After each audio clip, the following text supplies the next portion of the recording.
Okay, today I've got a bit of an interesting one. I've just been changing the way that my loading interface for the Atari 800 works, and now previously I could only load ATR disk images. Now I can load XEX files, and this is my first successful attempt to load a tape. I tried another one before this, and it takes absolutely ages. I think this one took about 8 minutes. And you just don't know if it's going to work until it's fully loaded. It's kind of, you just get a message on the screen saying found Starquake loading, and you hear noises coming out of the telly, and you really don't know if it's going to load. And it must have been a really awful experience if you relied on tapes back in the day. I thought I'd give it a go and I'd take a look at this. I will talk more in a future video about the way I'm doing my loading. I'm basically using several different systems combined into one on the Raspberry Pi. And I've just run out of space on the Raspberry Pi as I tried to load put a load of the new images that I can now load, the XEX and the CAS images on there, and I've realised that my 2 gig SD card is not going to be big enough, so I need to rebuild that as well. Okay, let's take a look at Starquake and see what this looks like on the Atari 800. I'm familiar with it on the ZX Spectrum, and that's about it. It's a really good game, although very, very hard, but nice and colourful and quite noisy, and it was overall a good game on Spectrum. Let's see what's like on here. I'm guessing it's going to probably be less colours than there are on the Spectrum, which is a really strange thing, but the Atari most games were in kind of a 4-colour mode.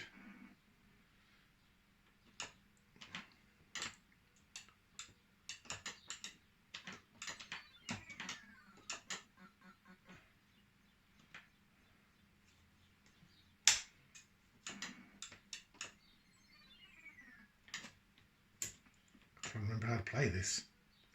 There's a little thing you can get that lets you fly around, which makes life much easier. Oh dear, let's move out of the way of that.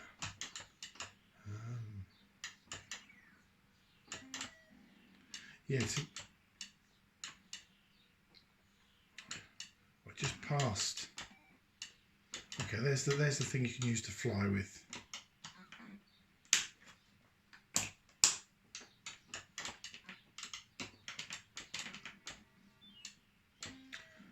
At the top of the screen you've got your energy level, which is the battery, and then how many of the platforms you've got, and how much firepower you've got. It's quite vicious in that you can run out of I'm going to run out of lives or anything else. You can run out of platforms and you can run out of firepower. Some of the monsters, there was one on that last screen, can kill you with one hit. They kind of look like a drill or a spinning top or something. There's one over there on the left. You can still shoot them, but if you touch them, it's instant death.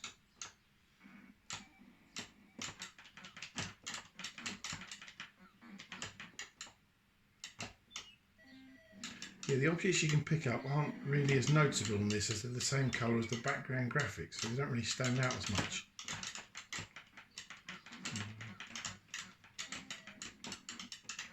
Yeah, that one to the left there is one that if you touch that, that's an instant life lost rather than just some energy.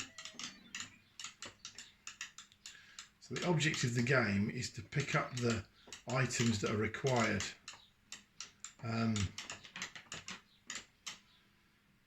for this, take them to the centre of the game. And there's a reactor there which needs 8 or 9 items, and it tells you what they are. Joysticks and extra life, which I'm going to need because I've just lost that one. It's nice, at least when you die, it keeps you on your flying machine. Like I say, when you haven't got a flying machine, because for doorways and things, you need to get rid of your flying machine to get through these kind of things. Although whatever I need to get through there, I haven't got. I think there's an access card. I think that is.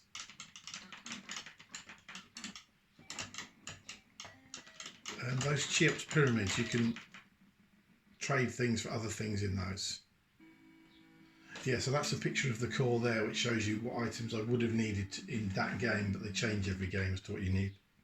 Funnily enough, I do remember seeing one of those. Ooh. You have to push keyboard keys for that, do you? My keyboard on my Atari 800 doesn't actually work all that well. When you load some disk images, it tells you need to push to choose between A and B. A doesn't always work. You need to take it apart and give it a bit of a clean out.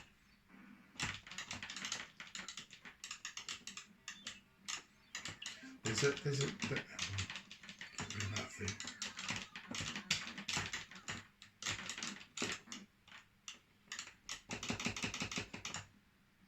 It's a bit of a secret entrance I remember there from way back when. There was 2 of the instant death monsters on that screen.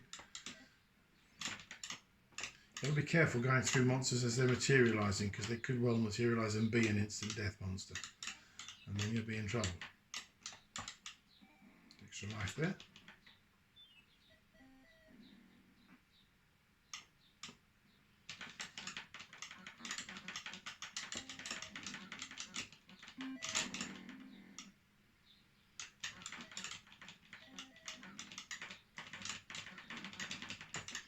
I think it seems to fire less than I remember. It seems to only let you have 1 shot on screen at a time. I remember the Spectrum version letting you fire a bit more rapidly than that. Oh, I've just lost my machine. Oh, there's one there, that's okay.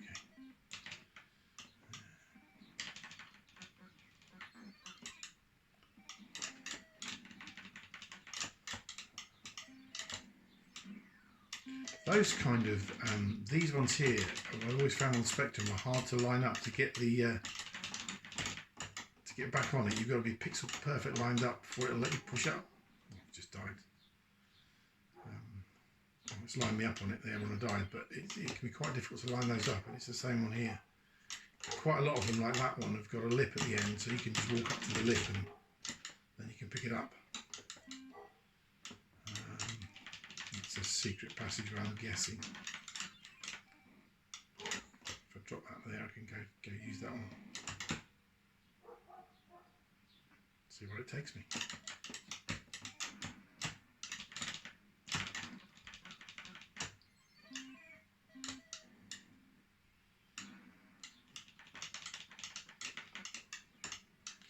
It was always said that people always felt that these old Bubble Bus games were almost rip-offs of the Ultimate games, but they do play. This one plays quite different. I know Wizard's Lair does play very similar to Attic Attack, and I know this one was always said to look like Underworld, but it doesn't play anything like it. Not sure if it's more or less annoying.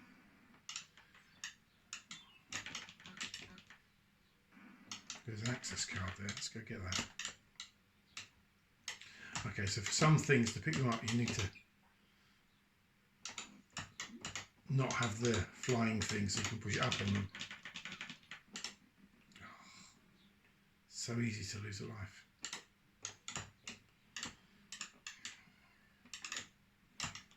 You could really do without energy going down constantly. Ooh, that was close.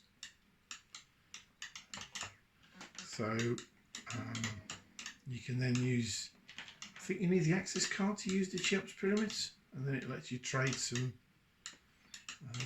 that's a teleporter there, which you can use to get to the core if you remember it. So if you remember the name of that,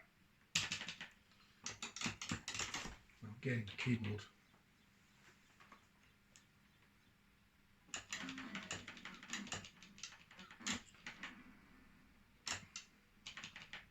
I did used to know the name of the, that's another object there that we might possibly need.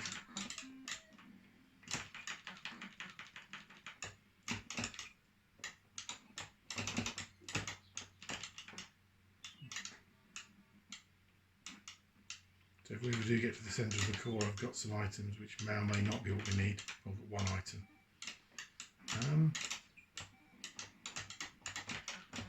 What that does, can you go through that? No, you can smash it.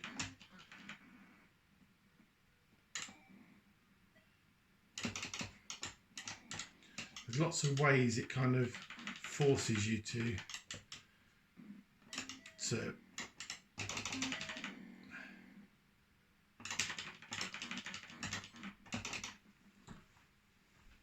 got more lives this game. Lots of ways it forces you to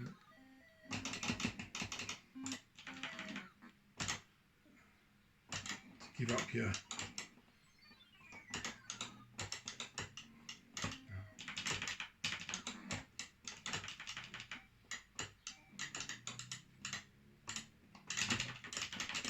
those are instant death if you go through them when they're sparky like that. Hard to line up and quite easy to end up doing that. I could be losing quite a few lives here if I'm not careful. Okay, got it.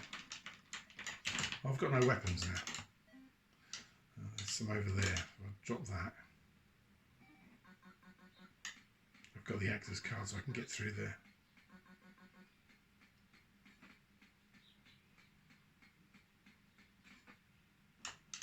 Now I've got some weapons. Oh, I'll drop something.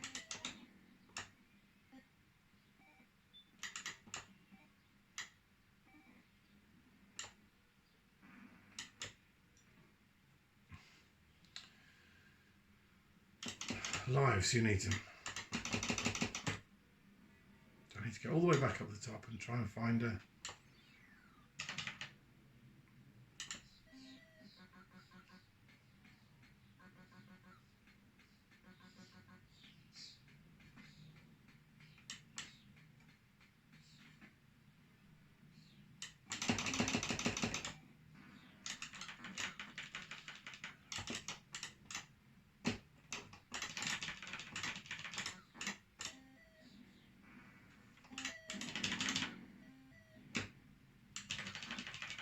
line that one up a bit better that time, but I'm still nowhere near.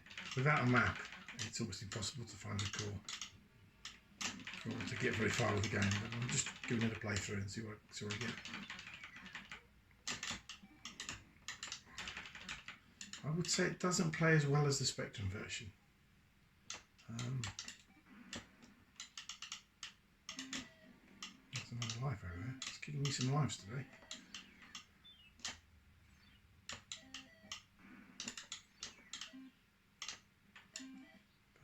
Wandering around aimlessly is probably not the best way of playing the game. There's a key, that's another thing I think for the core.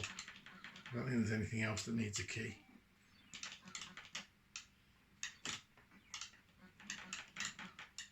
If we ever get anywhere near the core, I will recognise it.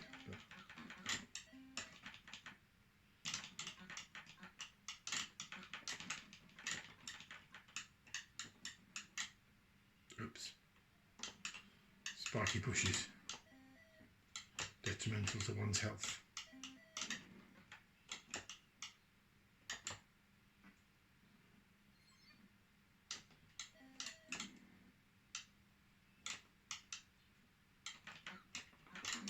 And that's another piece that could be needed in the core as well.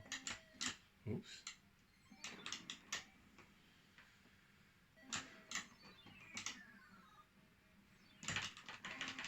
It's easy to get caught up on scenery as well. The scenery is bigger than it appears in a lot of places, which on the Spectrum was done to avoid colour clash, but there's not really much excuse here.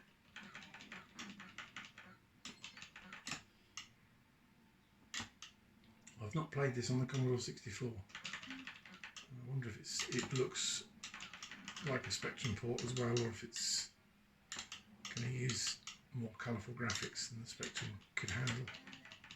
I feel like I've seen most of this before. Going around in circles. That's more energy. More shots. More shots. Need more lives. Game over. Well, I did actually have one of the pieces of the core, the light bulb, and I saw the other piece, but yeah, didn't get very far. Okay, that's enough for that. I'm going to do some more testing on my tape loading and see if I can get it to load faster, because there should be a way of doubling the tape speed. Apparently the Atari 800 was flexible with how fast the tape was coming in. It kind of measured what speed the tape was playing at, basically in case the tape was stretched or it was playing at slightly wrong speed. And in theory you should be able to play it back at 200% speed without too much trouble, so you double the loading speed. So I'm going to give that a go. Okay, thanks so much.